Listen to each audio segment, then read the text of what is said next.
Secondo, quand on dit que les militaires sont au pouvoir depuis 1963 et que c'est une erreur d'appeler les militaires. Voilà, maintenant, aujourd'hui, là, le cas Togo, avec cette situation, comment vous allez faire pour qu'il y ait alternance? Si vous n'appelez pas l'armée, parce que l'armée de 63 n'est pas celle d'aujourd'hui. L'armée de 90 n'est pas celle d'aujourd'hui.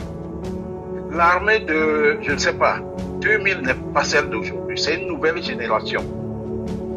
C'est à nous de leur parler à travers tout ce que nous pouvons faire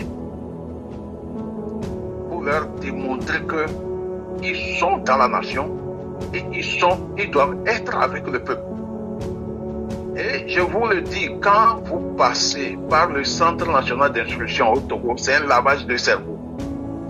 Si vous n'êtes pas téméraire, vous allez même oublier les bonnes, c'est-à-dire au niveau des lois, vous allez tout oublier.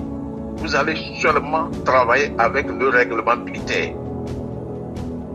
Voilà, c'est à nous de leur apporter des informations.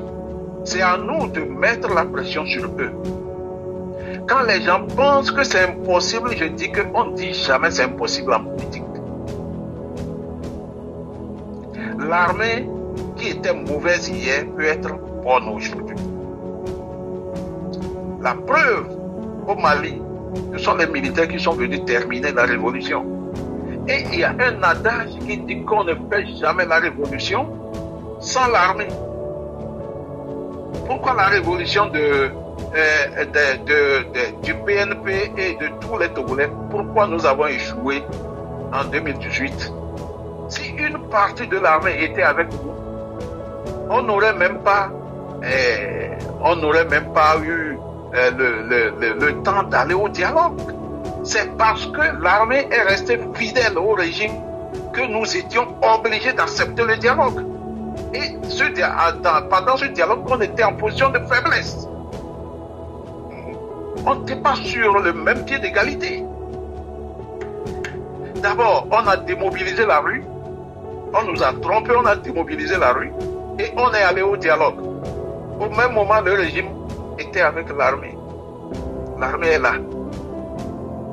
Parce qu'on n'a pas fait un travail de fond. Et ce travail est vraiment fondamental envers l'armée. Je vous rappelle une chose. Dans les années 90-91, il n'y avait pas les réseaux sociaux en ce moment. Je connais un grand frère qui vit aux États-Unis. C'est eux qui faisaient rentrer les tracts au camp Hilti. Et quand les tracts arrivent, même le chef-corps qui est hostile, profondément hostile à l'opposition, prend connaissance de ce tract. Et quand ils lisent les tracts comme ça leur permet une petite anticipation. Mais le tract rentre dans l'esprit des militaires. C'est pourquoi l'ancien Premier ministre Kofigo a eu une infime partie, même si c'est 1% ou 2% de l'armée qui était avec lui, c'était quelque chose. Voilà. Commandant Olivier, tu peux aller? Oui. Donc, je vais finir en disant que l'armée est un maillon essentiel. Nous faisons tout pour que l'armée soit avec nous, ou du moins une partie de l'armée soit avec le peuple. Ou nous ne le faisons pas et nous sommes obligés de marcher sur eux pour atteindre le pouvoir. Et sachez que quand on veut arracher un pouvoir, c'est dans la sueur et le sang. Ce n'est pas dans les paroles seulement. Je vous remercie.